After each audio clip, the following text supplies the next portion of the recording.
In the early fall of 1986, the USS Vigilant sat idle in the dry dock of Norfolk Naval Shipyard, a steel giant silenced, its engine room cloaked in confusion and frustration. For weeks, the Navy's best mechanical engineers, propulsion experts, and high-ranking officers had been summoned, flown in from all over the country to solve the mystery that rendered the vessel lifeless. The Vigilant was no ordinary ship. She was a top-tier guided missile destroyer, a cornerstone of maritime strategy during the latter Cold War years, and her sudden failure was not just a technical hiccup, it was a national security concern. Inside the engine compartment, the hum of tools was replaced by anxious muttering.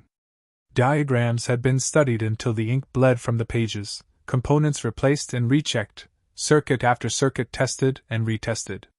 Still, the ship refused to breathe. Every attempt to revive her resulted in dead silence, an unnerving quiet that echoed louder than any explosion. Weeks dragged on. The Admiral, a graying man with 30 years under his belt, began to feel the weight of every sleepless night. Morale was fading. There were whispers of decommissioning the Vigilant entirely, and with it, the silent admission of defeat. It was then, with a quiet urgency born not of desperation but of remembered wisdom, that the Admiral made a call. Not to another engineer or a renowned scientist, but to a man he had not seen in over a decade. A man whose name never graced the halls of Naval Command, whose service records were neatly tucked away, unsung, and whose brilliance had been shadowed for years by the color of his skin and the boundaries society still placed around genius born black. That man was Chief Petty Officer Elijah Mack. Retired, unassuming, and living modestly in a small, weather-worn house outside Baton Rouge. At 68, Elijah Mack was a legend among those who had served with him, but a ghost to the Navy's official narratives. He had enlisted in the early 50s, an era when segregation lingered even in military ranks, and advancement for black sailors was more a fight than a right. Yet Elijah had risen, not because of favor, but despite every obstacle. His mind, sharp as a blade and methodical as the tide, was a natural match for the mechanical world. Ships spoke to him. Systems revealed their secrets. Where others saw schematics, he saw stories of pressure, timing, and balance. He had once been the man behind a dozen ship-saving repairs, each more impossible than the last, yet he was rarely the one praised in reports. The medals came late, and the recognition even later.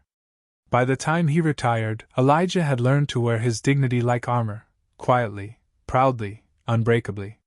So when the Admiral's call came, Elijah listened.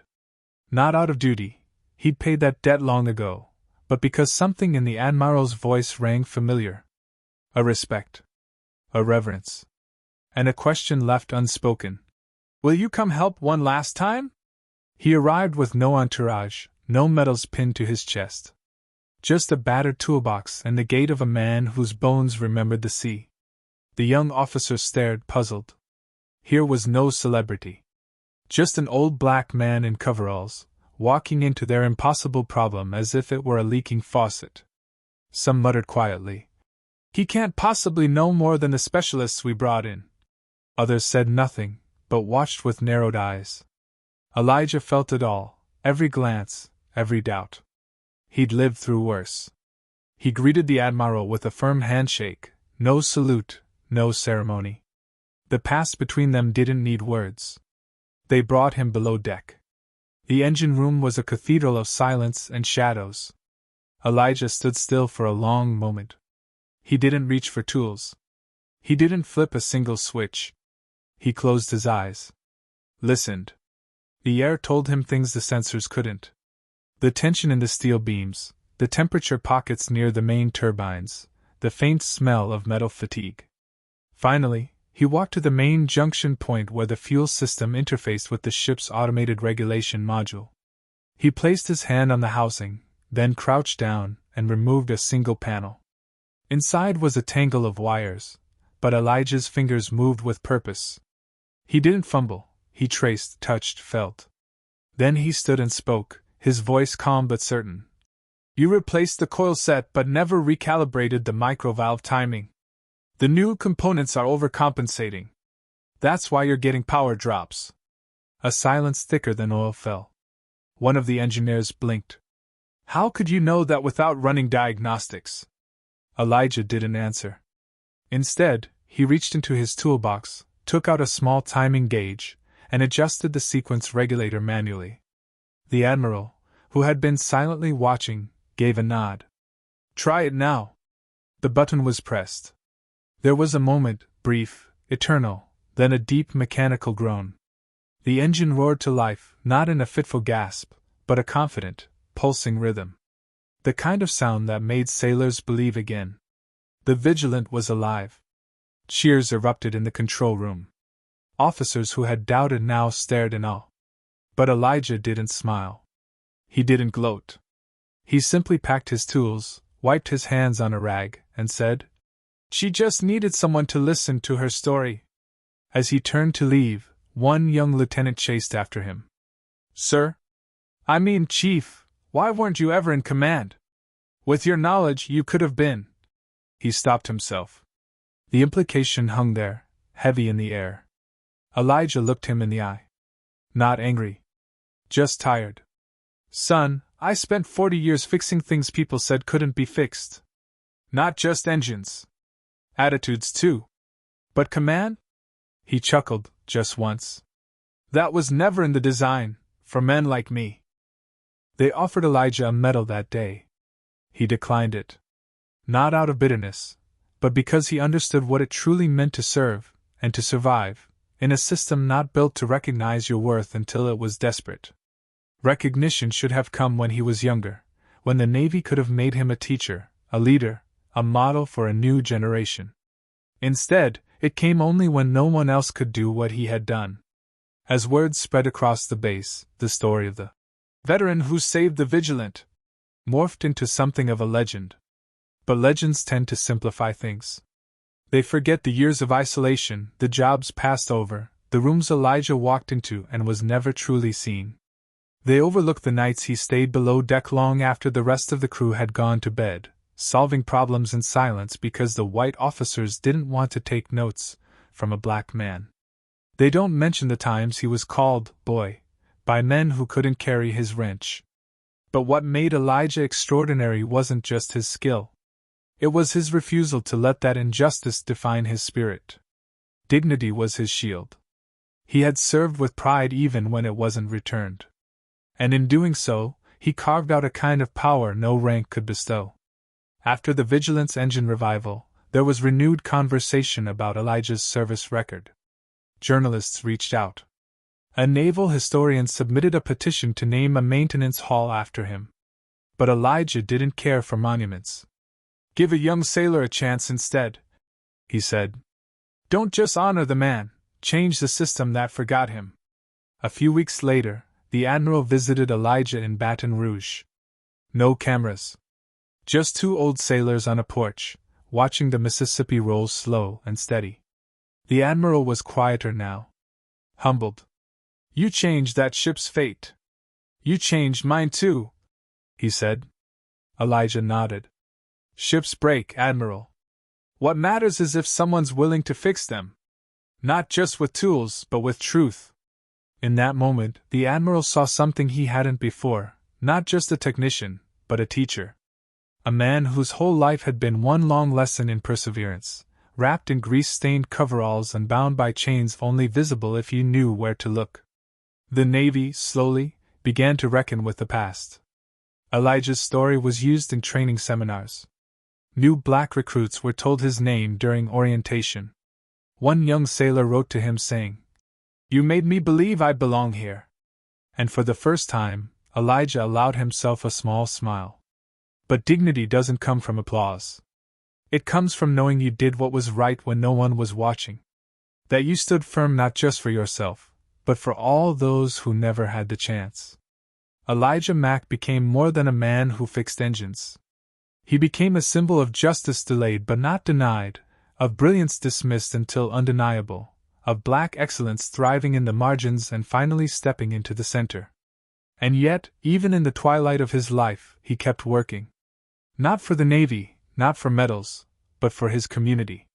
He ran a workshop for young kids in Baton Rouge, Mostly black boys who had been told they weren't smart enough, weren't focused enough. But under Elijah's guidance, they learned how to build things that worked. Engines. Radios. Confidence. He taught them to listen, to machines and to themselves. A system will always try to shut you down, he'd say. But if you know how it works, you can make it run your way. Elijah Mack passed away quietly one morning, seated in his chair by the window, watching the sun rise over the yard he built with his own hands. He was 81. The Navy sent a flag. They offered full honors. His casket was draped in red, white, and blue. And on the day of his funeral, a young black naval engineer named Lieutenant Simone Harris, whom Elijah had once mentored, gave the eulogy. "He wasn't just the man who fixed the Vigilant," she said, voice firm. "He was the man who showed us that dignity isn't given, it's carried. Through storms. Through silence. Through injustice. And it never breaks." The story of Elijah Mack isn't just about a ship. It's about a man who dared to be excellent in a world that didn't expect it from him. A man who stood tall in the shadows until the world finally turned its light his way. And by then, he didn't need the spotlight. Because his light had always been burning. Quiet. Fierce. Unyielding.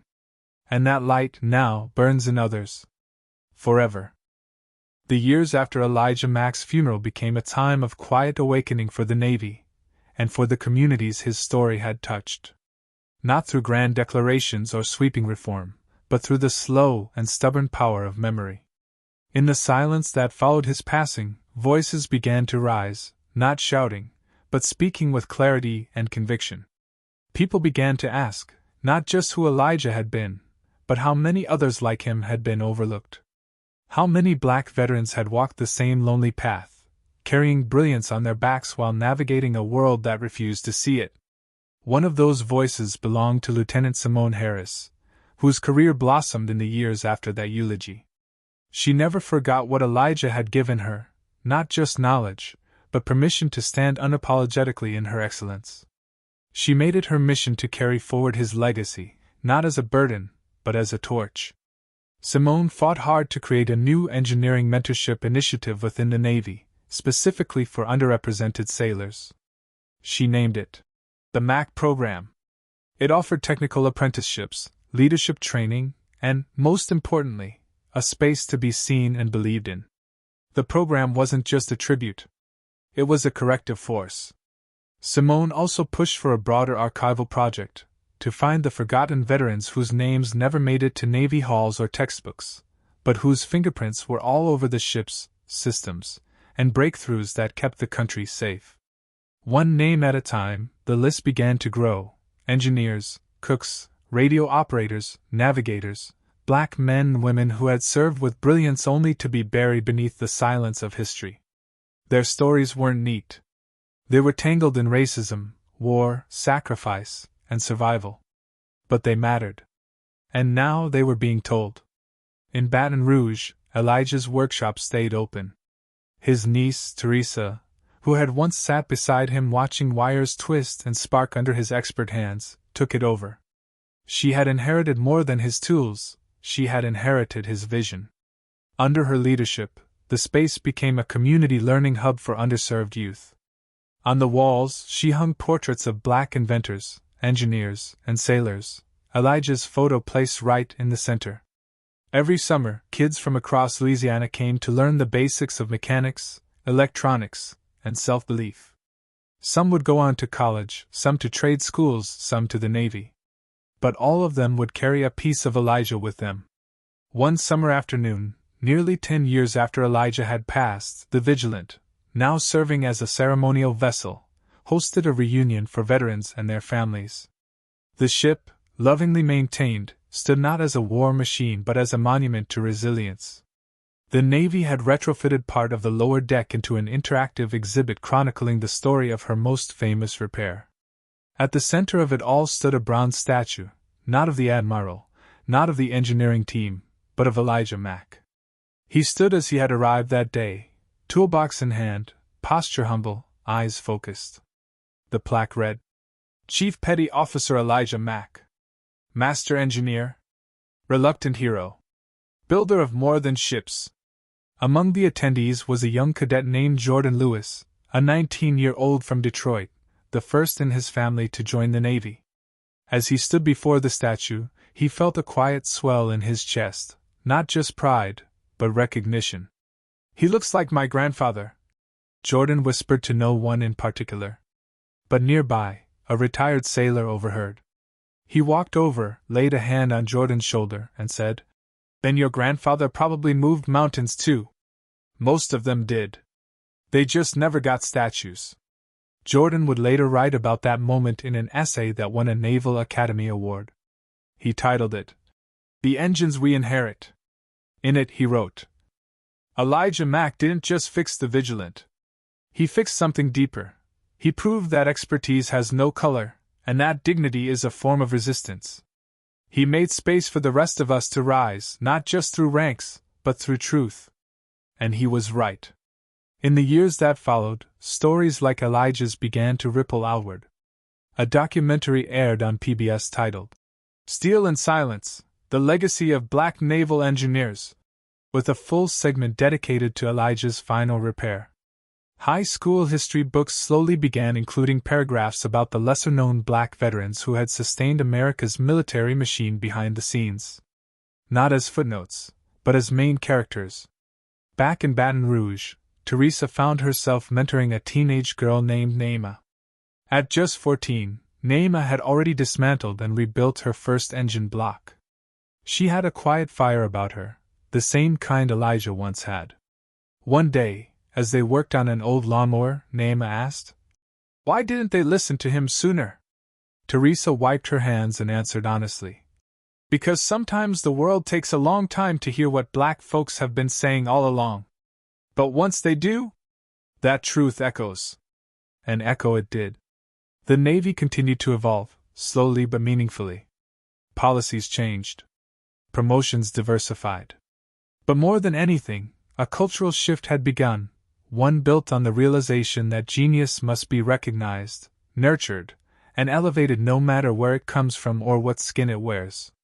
On the 20th anniversary of Elijah Mack's death, a national symposium on military innovation held a panel titled, "Legacy Mechanics: The Human Infrastructure Behind U.S. Naval Engineering." The keynote speaker? Lieutenant Commander Simone Harris. She stood before a room of decorated officers, engineers, and policy makers. Her voice, steady as ever, carried the memory forward. "Elijah Mack taught us that systems fail not only because of broken parts, but because of broken perceptions. He taught us that you cannot separate excellence from equity. That to truly fix a ship, you must first fix the way you see who's capable of saving it." She paused, then added, "And he showed us, through grace, through grit, and through silence made sacred, that dignity isn't what you wear on your chest. It's what you leave in your wake." The room stood in applause. Some wiped tears. Others stood still, hearts heavy with the weight of both history and hope. And somewhere beyond the accolades, beyond the ceremonies and the flags, the spirit of Elijah Mack lived on. In the hum of a repaired engine. In the spark of a child's curiosity. In the pages of a manual rewritten to include his name. He was no longer a ghost. He was legacy. Quiet. Steady. Unyielding. And finally, fully heard.